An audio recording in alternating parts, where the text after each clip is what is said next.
Nós estamos tendo uma conversa sobre o feminismo no cenário da vida cristã, do impacto, da repercussão, da influência. E vimos nos episódios anteriores a primeira onda, que era uma onda de igualdade, de busca da igualdade, e que nós interpretamos como razoavelmente compatível com a Bíblia. Já a segunda onda, que é uma onda da liberação sexual, né? A mulher poder se liberar sexualmente, não ficar presa à fidelidade conjugal, a concepção da virgindade, todas aquelas coisas que caracterizavam a realidade da mulher no passado foram quebradas na segunda onda pela revolução sexual. A segunda onda feminista é uma consequência da revolução sexual que surge nos anos 60.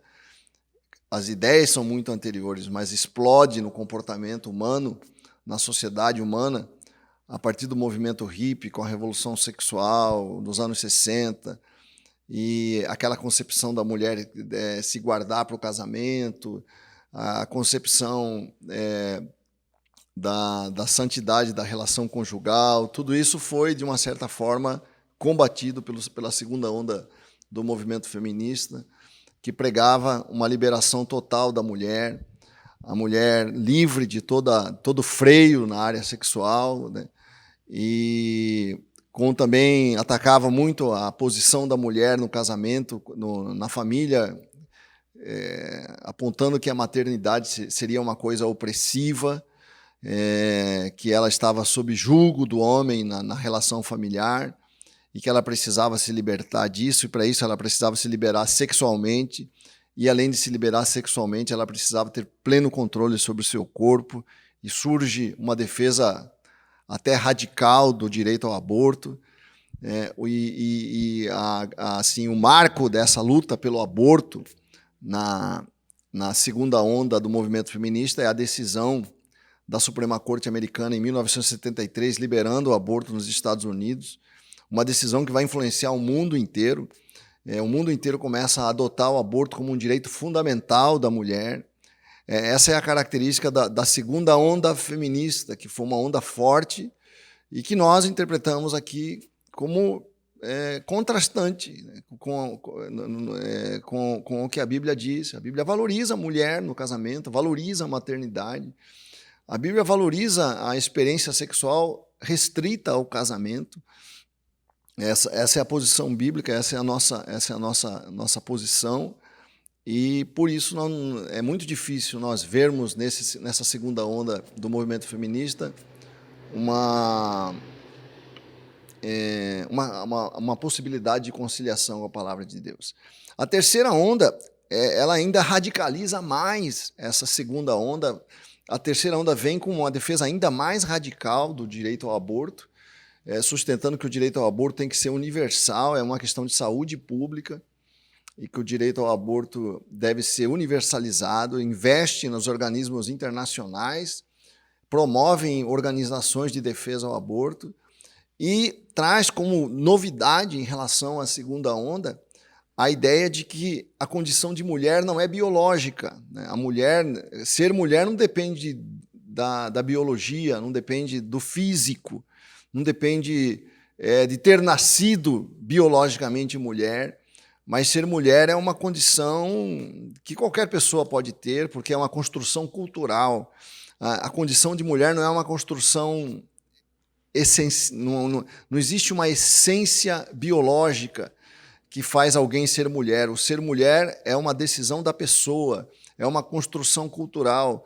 E aí surge toda essa discussão de identidade de gênero, perspectiva de gênero. Essa é a principal característica do terceiro movimento, da terceira onda feminista, em que a mulher trans, por exemplo, é uma mulher na concepção dessa terceira onda, que já se tornou pensamento praticamente dominante no meio secular, né? E contestar isso é contestar a própria condição de mulher. Quem não aceita isso não está aceitando. O feminino não é mais biológico, o feminino não é mais uma questão da maneira como você nasce. O feminismo é o que você constrói. na sua vida. Qualquer um pode ser feminino. Essa é a principal característica dessa terceira onda. E também a Bíblia sustenta o contrário. Na Bíblia, a criação é entre homem e mulher, né? Quer dizer, há uma essência masculina na palavra de Deus, né? Quando diz que Deus criou homem, Deus criou mulher. Quer dizer, Deus pôs uma essência no coração do homem. E a masculinidade e a feminilidade fazem parte dessa essência na concepção bíblica. Aqui também há uma radical diferença entre o que pensa essa terceira onda feminista e o que nós encontramos na Bíblia. Como é que você vê isso, José? A gente percebe, né, que a coisa começa de uma forma bem, né, bem leve, né, bem tranquila, e depois, né, a gente vai vendo que vai indo para um grau, né, de confronto, assim, muito mais acirrado, né, com a palavra, né, com os valores de Deus. E aí não tem como mais a gente levantar essa bandeira, né, do feminismo, né, não tem como, né. Porque, né, nosso compromisso é com a palavra de Deus, né.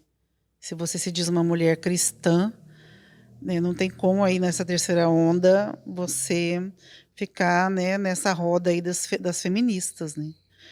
Porque nós precisamos defender, né, o nosso Deus, né, tudo que ele criou, né, e ele criou, né, homem e mulher da forma como ele criou, né, e nós sabemos que não tem como, né, o ser humano ser feliz fora disso, né.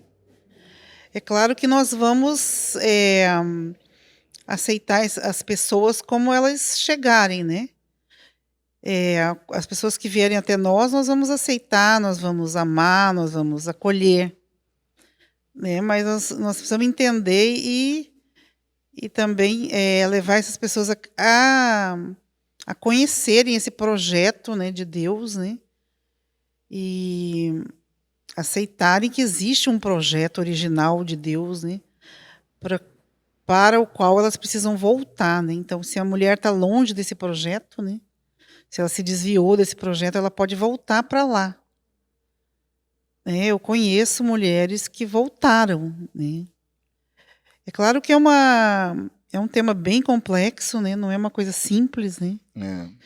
Porque Eu acho que a grande questão, assim, é nós crermos ou não que Deus nos cria com uma essência, né? Uma essência que não tem como a gente mudar. Será que existe algo imutável dentro de mim? Se Deus me criou com uma essência, não tem como eu mudar essa essência. Eu creio que sim. O Salmo 139 é um salmo belo, né? Que tem uma passagem no verso 13 do Salmo 139 que o salmista fala assim: pois tu formaste o meu interior, tu me teceste no ventre de minha mãe. Graças te dou, visto que de modo assombrosamente maravilhoso me formaste. As tuas obras são admiráveis, a minha alma o sabe muito bem. Os meus ossos não te foram encobertos quando no oculto fui formado e entretecido como nas profundezas da terra.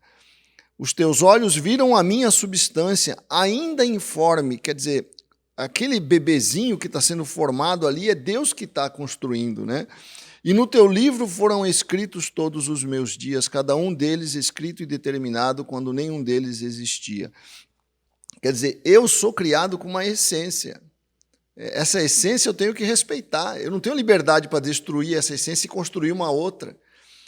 Aliás, essa é uma discussão filosófica importante, né? Porque o que os existencialistas já sustentavam, e hoje essa terceira onda sustenta, é isso. Que tudo é construção cultural. Eu tenho a liberdade de fazer de mim um outro ser humano. E a Bíblia está dizendo que não, que há uma essência imutável no ser humano. Claro que tem, não dá para negar que há aspectos culturais, né? As culturas são diferentes, há uma construção cultural, mas essa construção cultural não pode ir contra a essência, né? Há uma construção cultural em muitas coisas que são biológicas, né? A gente existe uma cultura gastronômica, você pode inventar comida, mas você não pode inventar uma comida que vai contra a tua biologia, que você vai morrer.